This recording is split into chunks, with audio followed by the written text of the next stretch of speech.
Magandang araw, kaibigan. Maligayang pagdating sa channel na ito. Dito ka muna at pakinggan ang ating kwento ngayong araw na ito. Ito ay kwento ng tatlong magkaibigan na sila Patrick, Dave at John.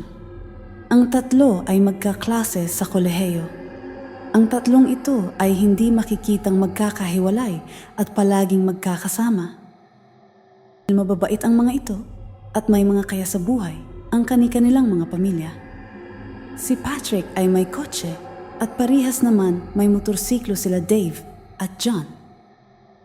Marami ang gustong makipagkaibigan sa mga ito upang sumabay sa mga pinaggagawa ng tatlo. At hindi rin mapagkakaila, maraming nagpapapansin sa mga ito, lalo na sa ibang departamento, dahil may mga subject ang mga ito na hinahalo sila sa ibang kurso. Hindi rin maiwasan na merong mga lalaking naaasar sa kanila kahit ang mga ito ay wala naman ginagawa. Minsan ay may naririnig ang tatlo na hindi magagandang usapan tungkol sa kanila. Ganun pa man ay hindi nila ito pinapansin at tinatawanan lamang. Dahil sa ganitong ugali ay mas marami ang natutuwa sa kanilang tatlo, lalo na ang mga kababaihan. Marami din sa mga kalalakihan nilang kaklase ang gustong-gusto na sumabay sa trip ng tatlo. Ngunit pagdating sa mga lakad nila ay hindi basta-basta nag-aaya ang mga ito. Palaging silang tatlo lang. May mga kaklase din sila na medyo naiilang sa kanila. Pero mas maraming ang nagkaka-interest sa tatlo. Sana all campus crush. Isang gabi, nasa dating tambayan ng tatlo. Ito ay lumang pier. Wala ng barko na dumadaong sa pier na ito, pero ito ay bukas sa publiko at pwedeng gumala sa loob. Maraming tumatambay dito na mag-aaral, pero hindi nila kayang makipagsabayan sa trip ng tatlo na kung tumaga ay diretso hanggang kinabukasan, tapos inabutan na ng umaga sabay dumiretso ulit sa pagpasok. Habang nasa klase ay halos napapapikit ang tatlo dahil sa hangover at sabayan pa ng antok. Dahil sa pangyayaring ito ay napagalitan ng tatlo at pinalabas sila sa klase. At syempre, ang ginawa ng tatlo ay bumalik sa tambayan. At syempre, alam na, tumagay ulit. Tumating ang bakasyon. Napagplanuhan ng tatlo na umakyat ng bundok at mag-camping. Pero sinabi ni Patrick na sa ibang bundok naman daw. Dahil nagsasawa na sila sa paulit-ulit na campsite na pinupuntahan nila palagi. Narinig naman ito ng isang kaklase nila. Natawagin na lang natin sa pangalan Charlie. Nagsabi ito sa tatlo na may alam siyang magandang pagkampingan na bundok. Hindi ito kilala at bihira lang ang nakakaalam sa campsite na ito. Sumagot naman si Dave na, sige, para maiba naman at para meron tayong bagong lugar na mapuntahan. Sumang-ayon naman ang dalawa at nagsabi kay Charlie kung kailan ang lakad at kung saan magkikita.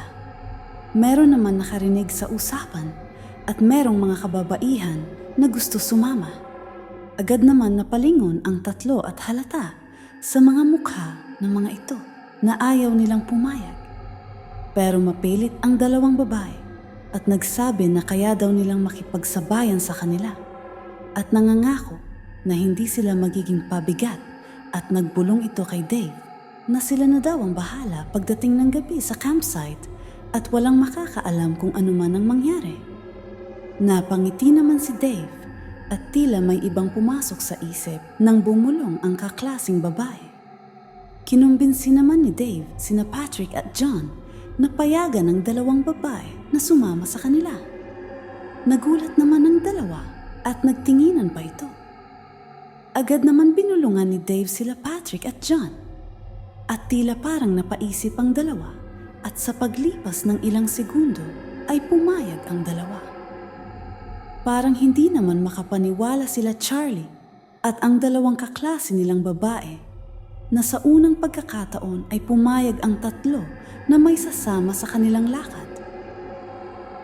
Ang dalawang babaeng kaklase nila ay pangalanan na lang natin sina Bobby at Agnes. Ang dalawa ay magkaibigan. at sila ay mahilig tumambay sa mga club. Medyo sosyalera ang dalawang ito. Nagulat naman ang tatlo. At bakit naisipan ng dalawa na sumama sa kanila sapagkat sila ang mga tipo ng babae na parang ayaw mahirapan at hindi sanay sa mga mahahabang lakarin. Lalo na sa pag-akyat ng bundok at doon patutulog. Pero nagsabi si John na siguraduhin lang nila na hindi sila magiging pabigat sa grupo. Sumagot naman ang dalawang babae na nangangako silang hindi sila magiging pabigat sa mga ito at baka daw magulat pa sila. Sabay tumawa ang dalawang babae. Dumating ang araw ng lakad nila. Nagkita-kita ang mga ito sa bahay nila Patrick at mula doon ay dadaan sila ng palengke para mamili ng mga kailangan. Siyempre, unang binili ng tatlo ay walang iba kundi alak at pulutan. Napailing na lang si Charlie at nagbiro ito na, "Grabe talaga kayo pagdating sa inuman. Ang tatakaw." Sabay tumawa naman ang tatlo. Pabirong sagot naman ni Dave, "Siyempre pag walang alak, ano pa gagawin natin? Kung gusto mo, hatid ka na namin sa inyo." Sabay tawa nito na may kunting pang-aasar. Sumagot naman si Charlie na okay lang naman yan. Basta pagdating natin dun sa campsite ay medyo mag-ingat lang tayo. Baka kasi makaistorbo tayo ng mga ibang elemento. Sumagot naman si John na, "Sus, hindi na uso ngayon yan, Charlie." Sumagot naman si Patrick at with Dave ng, "Oo nga, Charlie. Para ka namang sinaunang tao, wala nang ganyan ngayon, no?" Sabay nagtawanan ng mga ito. Nagkibit balikat na lang si Charlie at nagsabi na, "Bahala kayo, pero basta sinabihan ko na kayo. Kaya kung ano man ang mangyari sa inyo dun, wag niyo ako sisisihin, ha?" Pagalit na sabi ni Charlie. Sumagot naman ang tatlo ng, "Yes, boss. Wag ka mag-alala, walang mangyayaring masama." Sabay ngumiti ang mga ito kay Charlie. Pagkatapos nilang bumili, ay pumunta na sila sa bahay nila Barbie. Doon na rin naghintay si Agnes dahil magkalapit ang bahay ng mga ito. Nung handa at kumplito na ang lahat, ay agad na silang nagbiyahe papunta sa bundok na kanilang aakyatin. Aabutin ng mahigit 2 oras ang biyahe, kaya habang nasa biyahe ay nabagot itong si Dave at naisipang kunin ang isang bote ng alak sa bag at agad binuksan. Napansin naman agad ito ng mga kasama. At syempre alam na ang kasunod na mangyayari. Habang nasa biyahe ay nagiinuman na ang mga ito. Sumasabay din sa tagay ang 2 babae at si Charlie. Si Charlie ay mabagal kung tumagay at parang binabantayan bawat kilos ng lahat. Sinabi pa niya na, "Ayaw kong malasingi ngayon dahil mahihirapan ako sa pag-akyat ng bundok at paano na kung maligaw tayo." Sabi nito sa grupo at nagbigay ito ng babala na baka pwedeng dahan-dahan sa pag-inom dahil mahaba ang lalakarin nila at baka abutin sila ng dilim sa pag-akyat. Tumugon naman ang mga ito at tumigil. Doon na lang daw ipagpatuloy ang tagay sa campsite, sabi ni John. Pero halatang medyo may tama na ang mga ito. Nang makakita naman ng gasolinahan si Patrick, ay agad itong tumigil at nagsabi sa grupo na magkakape muna para mahimasmasan at makapagbanyo na rin. Sumang-ayon naman ang lahat. Naunang lumabas sa gasolinahan si Dave. Naghintay ito sa grupo sa labas ng kotse habang kumakain ng chichirya. Mayat-maya ay may lumapit na matandang babae sa kanya. Tumigil ito sa harap niya at tumingin sa kanya ng dahan-dahan. Napatingin din si Dave sa matanda. Ngumiti naman ang matanda sa kanya at humingi ng chichirya. Ang sabi nito ay, mukhang masarap daw yung kinakain nito, baka pwede makahingi. Agad naman itong binigyan ni Dave. At dahil ito ang pinakamakulit sa kanilang tatlo, nagbiro pa ito sa matanda na, baka gusto mo rin ng alak, Lola. Sabay ngumiti ito. Ngumiti naman ang matanda na parang naaliw ito sa biro ng binata. Napatingin ang matanda sa loob ng kotse at napansin nito na maraming gamit sa loob. Nagtanong naman ito kay Dave na, "Mukhang dayo kayo, iho. Saan ang punta nyo?" Sumagot naman si Dave na, Nakikita mo ba ang bundok na yan, Lola? Aakyatin namin yan. Sabay turo nito sa hindi kalayuang bundok na natatanaw nila. Napalingon naman ang matanda at ngumiti ito ng medyo kakaiba. Maya't maya pa ay lumabas na ang grupo at naabutan nilang may kausap si Dave na matandang babae. Nang makita ito ni Patrick ay nagbiro agad ito kay Dave na, "Ang bilis mo talaga sa chicks, pre ah. Kakarating pa lang natin. Meron ka na agad?" Sabay nagtawanan ang grupo. Tumingin naman ang matanda sa grupo at parang hindi nito nagustuhan ang biro ni Patrick. Tumingin ito kay Patrick. Ngumiti ito at nasabi ng, "Iho, medyo ingatan mo ang iyong pagbibiro." Nagatanong pa ito sa grupo kung sila ba ay aakyat sa bundok na iyon. Sabay tinuro ang bundok na tinuro ni Dave kani-kanina lang. Sumagot naman si Charlie ng, "Oho po, at ako po ang sasama sa kanila, Lola. Ako po ay nakapunta na sa lugar." Sumagot naman ang matanda na, "Ganun ba, iho? Ay siya mag-iingat kayo at huwag na huwag kayo magdadala ng kung anong bagay galing sa bundok na yon." Sumagot naman ang grupo ng, "Oho po." Nung umalis na ang matanda ay agad sumakay ang grupo sa kotse at agad na silang tumungo sa pahanan ng bundok kung saan pwedeng iwanan ang sasakayan. Habang papunta sila sa lugar, ay nagtanong agad si John kay Dave kung nakuha mo ba ang number ng chicks mo.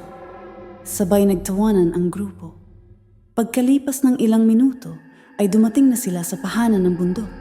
Doon ay iiwan nila ang sasakyan at magsisimula na silang maglakad paakyat ng bundok.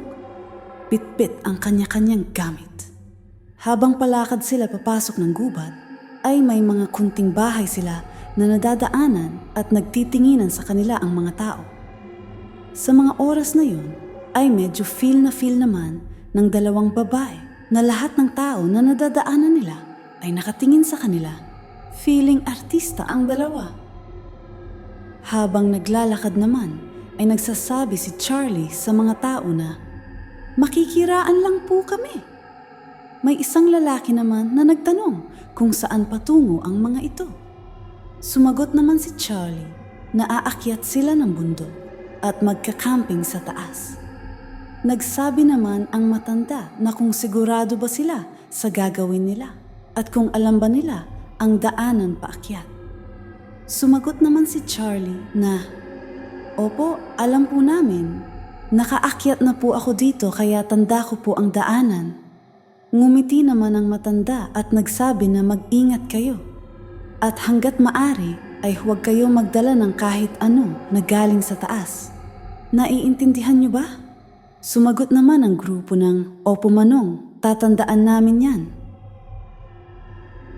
At nagsimula na maglakad ang grupo papasok ng kagubatan. Habang naglalakad ang grupo ay nagkukwentuhan ang mga ito. May mga nadaanan silang magagandang tanawin. At dahil may dalawang babae silang kasama, ay syempre, picture dito, picture doon. Ang gamit pa nilang camera noon ay ang digital camera kung tawagin. Hindi pa uso ang cellphone na may camera sa panahong ito.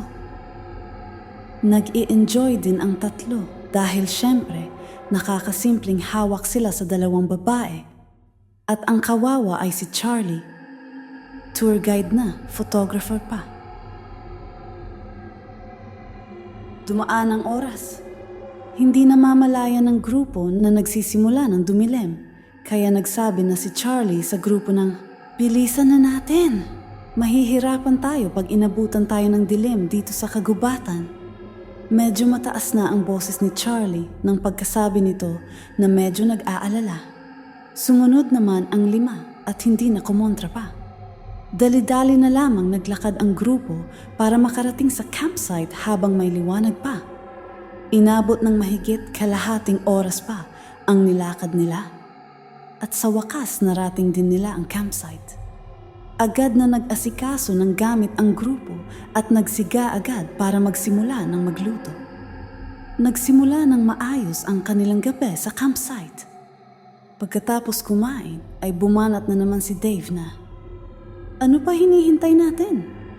Tuloy na natin ang inuman."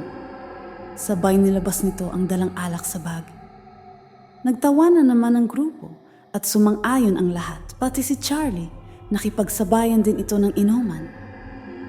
Ang dalawang babae ay hindi rin nagpatalo. Panay din ang tagay nila. Habang lumalalim ang gabi at tuloy-tuloy ang kasiyahan ng grupo, medyo nagkakatuksuhan pa ng kaunti. Dahil sa mga may tama na ang mga ito ay tawanan na lang ang sagot sa bawat biro. Sa kalagitnaan ng kasiyahan ay biglang nakakaramdam ng tawag ng kalikasan sa Dave. Tumayo ito at nagsabi na pupunta muna ito sa may malaking puno at dun magpaparaos dahil hindi na daw kayang pigilan. Agad naman ito kumuha ng flashlight at tumakbo. Biglang sumigaw si John na, "Nag-text na ba ang chicks mo? Diyan ba kayo magtatagpo sa malaking puno?" Sabay nagtawanan ang grupo. Tumawa lang itong si Dave at tuloy lang sa pagtakbo papunta sa malaking puno. Nung makarating na ito sa malaking puno, ay agad ito naghahanap ng pwesto. Habang nasa kalagitnaan ito ng kanyang ginagawa, ay biglang namatay ang flashlight niyang hawak. Nagtataka naman ito at inisip niya na pinalitan niya ang baterya nito bago sila umalis. Bakit ngayon namatay? Pilit niyang binubuhay ang flashlight. Sinubukan pa nitong ihampas sa kahoy sa pag-aakalang iilaw ulit ito. Subalit wala, ayaw talaga gumana ng flashlight. Tiniis na lamang ni Dave ang kadiliman ng paligid at tinapos ang ginagawa. Nang bigla siyang nakarinig ng maliit na hagikik, binaliwala niya ito at inisip na ang mga kasamahan lang ito na nagtatawan. Tumayo siya sa pwesto at pilit na binubuksan ang flashlight. Nang biglang umilaw ito na nakatutok sa taas ng puno, napalingon naman siya sa taas. At doon ay may nakita siyang isang nilalang. Nakatayo ito sa pagitan ng sanga ng puno. Nakapwesto ito na parang lulundag papunta sa kanya. Buhaghag ang buhok nito na nagtatayuan. Pulang-pula ang mga mata. Nakaangil ito na parang aso. Nakikita ni Dave ang mga pangil nito na matutulis at tumutulo ang laway. Halos hindi naman makagalaw si Dave sa kinatatayuan sa sobrang takot. Pinipilit niyang sumigaw. Pero hindi niya magawa. Tila ba sa sobrang takot ay tumigas ang buong katawan nito. Dadakmain na sana siya ng nilalang nang biglang sumigaw sila Patrick ng, "Hoy, anong ginagawa mo dyan? Bumalik ka na dito." Napalingon naman ang nilalang sa direksyon ng grupo at agad itong lumundag pabalik sa kagubatan. Nang mahimasmasan si Dave, ay agad itong tumakbo pabalik sa grupo. Hingal na hingal ito, namumutla at nanginginig. Sinabi agad nito sa grupo ang nakita. Umiiyak itong nagpupumilit na bumaba na sila ng bundok at umuwi na. Nagtanong naman ang grupo kung ano ang nakita niya at bakit nagkakaganyan siya. Sabi niya na nakakita siya ng matandang babae sa taas ng puno. Nagulat naman ang mga ito sa sinabi ni Dave. Sinabi ni Dave na totoo ang nakita niya at kailangan nilang umalis sa lugar. Aswang! Bigkas pa nito. Aswang! Ang nakita ko! Mamamatay tayo dito kung hindi pa tayo umalis ngayon. Sumagot naman si Charlie na, "Oo, naniniwala ako sa mga ganyan at sa mga ibang elemento.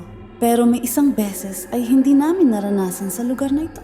Nagtanong naman si John kay Dave kung ano ang itsura ng nakita niya. Pinilit ni Dave magsalita para mabanggit niya sa mga kasama ang nakita. Nang marinig ito ng grupo ay parang biglang nawala ang pagkalasing ng mga ito. At ang dalawang babae naman ay nag-iyakan dahil sa takot. Sinabi naman ni Charlie na maghanda na tayo at tayo ay bababa na ng bundok. Hindi tayo pwedeng tumagal pa sa lugar na ito. Kinuha naman ng bawat isa ang mga kaya nilang dalhin. Iiwanan na lamang nila ang mga ibang gamit para kung magkahabulan man ay makakakilos sila ng magaan. Kanya-kanyang bitbit ng flashlight ang mga ito. Si John ay may dalang kutsilyo, si Patrick naman ay may dalang sanga ng kahoy panghampas. Ang dalawang babae naman ay nakahawak kina John at Patrick, dala lang ng mga ito ang flashlight. Si Charlie ay may dalang sariling kutsilyo at si Dave walang ibang dala kundi bote ng alak. Namumutla pa ito at nanginginig. Hawak ang bote ng alak na ayon pa sa kanya ay ihahampas niya sa mukha ng aswang pag nagpakita ulit ito. Nagsimula na maglakad ang grupo papasok ng kagubatan. Lakad takbo ang ginagawa ng grupo, pilit nilang tinatahak ang madilim at nakakatakot na kagubatan. Habang nasa kalagitnaan ng paglalakad ang grupo, ay nakarinig sila ng tunog ng hinahawing sanga ng puno. Parang may mga tao sa taas ng mga puno. Sumusunod sa kanila ang tunog na ito. Nang marinig ito ng dalawang babae, ay lalong humagulgol ang mga ito sa pag-iyak. Nagsabi naman si Charlie na diretso lang at wag na lumingon kung saan-saan. Habang nagmamadali sa paglakad ang grupo, ay biglang may humawak sa paa ni Agnes at bigla itong hinila papasok sa matatas na talahib. Napasigaw naman si Patrick nang maramdaman nito na may humahatak sa paa ni Agnes. Agad niya itong hinawakan ng mahigpit habang sumisigaw. "Hayop ka! Bitawan mo siya!" Hawak-hawak niya si Agnes sa dalawang braso habang hinihila naman ito ng nilalang sa isang paa. Agad naman nagsilundagan ng iba para tumulong sa paghila kay Agnes pabalik. Tatakbo pa sana para tumulong si Charlie nang biglang may dumamba sa likod nito na tumba sila sa matataas na talahib. Pilit na kinakalmot nito si Charlie sa likod at pinagkakagat sa balikat. Napapasigaw naman si Charlie sa sakit. Nang makit naman ito ni Dave, ay agad itong lumundag papunta sa nilalang na nakadamba kay Charlie at agarang hinampas ito ng bote sa likod ng ulo. Tila wala itong epekto sa nilalang at tuloy pa rin sa pagkagat sa balikat ni Charlie. At dahil sanay itong si Dave sa away kalye, ay hindi nagdalawang isip ito na sinaksak sa tagiliran ng nilalang ang hawak niyang basag na bote. Dahil dito ay napahiyaw ang nilalang at gumulong palayo kay Charlie. Nagpagulong-gulong ito habang hawak ang nagdurogong tagiliran. Malalim ang pagkabaon ng basag na bote sa katawan ng nilalang. Agad naman tinulungan ni Dave si Charlie na makabangon. Ngunit malalim ang sugat nito sa balikat dahil sa kagat ng nilalang. Agad naman tumakbo si Bobby patungo kay Charlie para tulungan din ito. Agad naman kinuha ni Dave ang nabitawang kutsilyo ni Charlie at sinubukang itaga sa nilalang na humihila kay Agnes. Ngunit mabilis itong bumitaw at tumalon sa taas ng kahoy.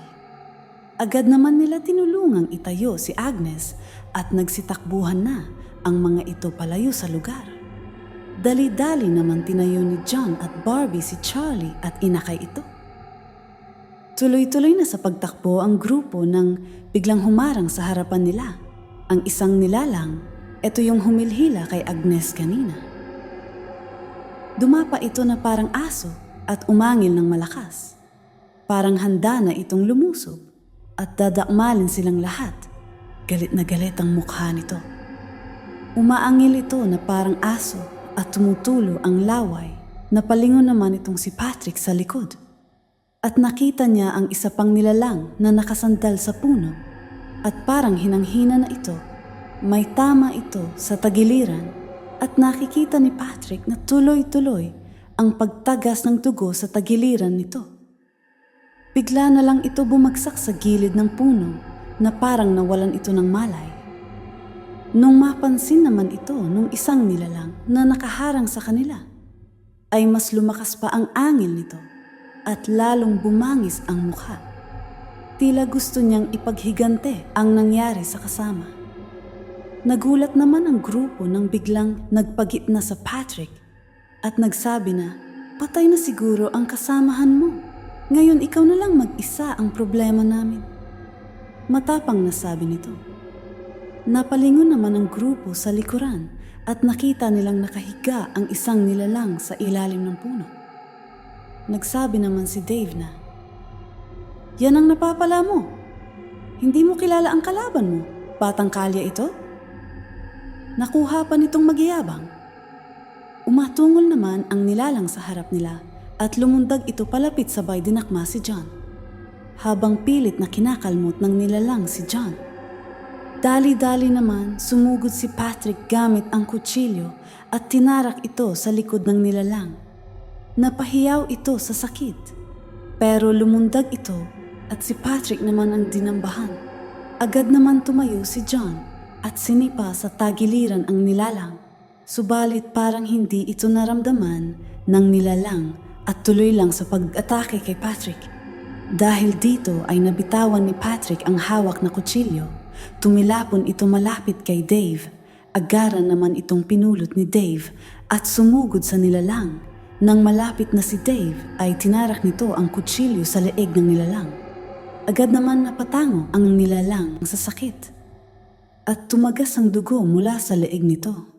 Sumisigaw ito ng malakas habang hawak-hawak ang butas sa kanyang leeg. Nang makakuha naman ng tiyempo si John, ay pinulot din nito ang isa pang kutsilyo at tinarak ito sa likuran ng nilalang. Nung napaiktad ang nilalang sa hapde, ay agarang sinaksak ulit ito ni Dave sa dibdib. Nangyari lahat ng ito habang nakapatong ang nilalang kay Patrick at lahat ng dugo na tumatagas galing sa katawan ng nilalang ay nasasalo ni Patrick. Sumusigaw na ito dahil naliligo na ito sa dugo. Agaran naman, tinadyakan ni John ang nilalang para matanggal ito sa itaas ni Patrick.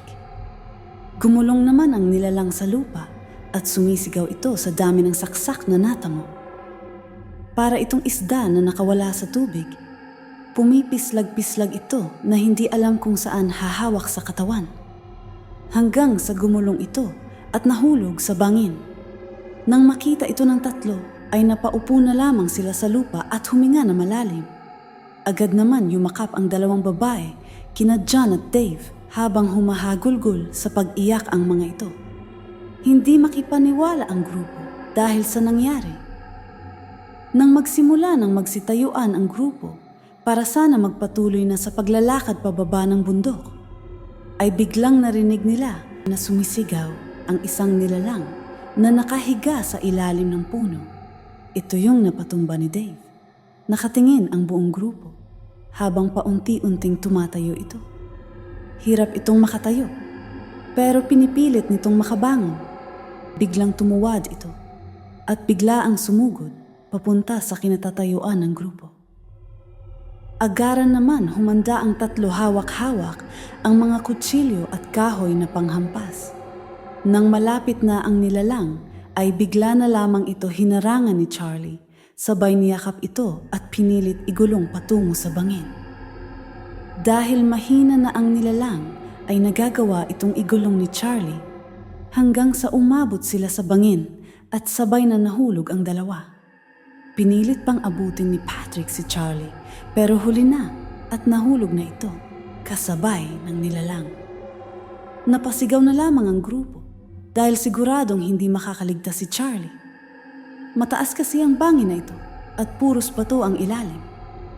Natulala naman ang grupo at hindi makapaniwala sa nasaksihan.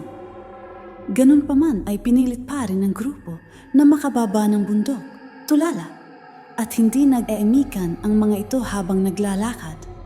Pinilit na lang nilang sundan ang maliit na ilog kahit hindi sila sigurado kung saan ang patungo nito. Sa wakas, may nakita silang kalsada at mula doon ay sunundan nila ito hanggang sa may nakasalubong silang mga kalalakihan na umaangkat ng gulay. Nagulat ang mga ito at nagtaka kung saan galing ang mga ito at bakit ganito ang mga itsura nila. May mga sugat at dugo sa katawan. Kahit nahihirapan ang mga ito, ay pinilit nilang magpaliwanag at ikwento ang buong nangyari. Tinulungan naman sila ng mga kalalakihan at sinamahan ng mga ito pabalik sa pinakamalapit na bahay. Pinagpahinga ang mga ito at sinabihan na bukas ay pupuntahan natin ang lugar na pinangyarihan. Binigyan sila ng pagkain at mga pamalit na damit. Kinabukasan, dumating ang kapitan ng barangay. May mga kasama itong pulis. Agad naman nilang kinwento ang buong pangyayari at isinama ang mga ito para balikan ang lugar kung saan nangyari ang lahat. Napuntahan nila ang bangin kung saan nahulog ang dalawang nilalang, pati si Charlie. Humagulgol na lang sa pag-iyak ang dalawang babae nang makita ang katawan ni Charlie, bali ang mga buto nito. At nakabalikot ang posisyon ng katawan. Sa katabi naman nito ay ang hubad na katawan ng isang matandang babae. Balikot din ang katawan nito at balit ang mga buto. Pero habang tinitingnan ni Dave ang matanda, ay namumukhaan niya ito. Kung hindi siya nagkakamali, ay ito ang matandang babae na nakausap niya sa gasolinahan at humingi pa ito ng chichirya sa kanya bago sila umakyat ng bundok. Kinilabutan naman ito at napaisip na, "Nalinlang mo ako dun ah, aswang ka palang hayop ka." Bulong nito sa sarili. Agad naman na pinakuha ang mga katawan at nagsimula na mag-imbestiga ang mga pulis, pati silang 5 ay kasama sa inimbestigahan. At sa tulong ng mga taong bayan ay nalinis ang pangalan ng 5. Dahil ayon sa mga taga doon, ay matagal na daw silang may nababalitaan na mga hindi mapaliwanag na pangyayari. Tulad ng pagkawala ng mga alagang hayop sa lugar, merong pa isang buntis ang bigla na lang namatay. Natagpuan na lamang ito. Wasak ang tiyan sa loob ng kanyang bahay. At kahit ang mga pulis ay meron sinasagawang operasyon ukol sa mga nawawalang bata sa lugar. At lahat ito ay nagsimula daw nung dumating ang nasabing matandang babae. Maraming nagsasabi na baliw daw ito, kaya walang magawa ang mga tao kundi pabayaan dahil wala naman silang ebidensya laban dito. Ayon pa sa kanila ay nakikita daw itong pakalat-kalat sa kalsada at minsan ay nakikita nila itong may kasamang isa pang matandang lalaki. Magaling ang mga ito at nagkunwari na mga baliw para hindi sila mapagdudahan ng mga tao. Yun pala ay ito ang kanilang paraan para makapagmatyag sa lugar at maghahanap ng mabibiktima. Pagkalipas ng isang araw, hinatid na ang grupo sa kanilang mga bahay. Dumaan ang panahon. Bumalik na sa dati ang lahat. Bumalik na rin sa pag-aral ang mga ito. Ang 3 ay palagi pa rin magkasama. Nagsimula ang semester nang wala sila Bobby, Agnes at Charlie. Si Bobby ay pinili na lang na mag-aral sa malayong lugar kasama ang kanyang ama at ina. Si Agnes naman ay nag-migrate na sa Amerika. Kinuha na ito ng kanyang ama na Amerikano. Dumating ang 2 ng Nobyembre, araw ng mga kaluluwa. Naisipan ng 3 na dumalaw sa puntod ni Charlie. Habang nakaupo ang 3, katabi ang puntod ni Charlie, ay biglang may nagsalita ng, "Nandito din pala kayo." Napalingon naman ang 3 at napangiti ang mga ito nang makita sila Barbie at Agnes. At syempre pagkatapos, dumalaw sa puntod ni Charlie ay alam na, tagay na naman ulit. Doon sila pumunta sa dating tambayan ng 3, sa lumang pier. Naglabas naman ng 6 na shot glass si Dave, tig-1 baso sila. At syempre kasama sa taga si Charlie. Hindi nila makakalimutan ang taong nag-alay ng buhay para sa kaligtasan nilang 5. Hindi man nila lubos na kilala si Charlie, pero malaki ang pasasalamat nila dito. At kahit wala na ito, ay palagi nila itong inaalala at binibisita sa kanyang puntod. At dito nagtatapos ang kwento ng magkakaibigan. At ang pangyayaring hinding-hindi nila makakalimutan noong sila ay nag-camping sa bundok. Maraming salamat sa pakikinig ng ating kwento. Kung nagustuhan nyo ang kwentong ito, ay magparamdam lamang sa comment section at huwag kalimutan mag-subscribe para maalerto kayo kung may bagong upload. Salamat! At palaging tandaan, palagi tayong maging mapagmatyag, makiramdam at maging alerto sa ating paligid, lalo na sa pagsapit ng dilim.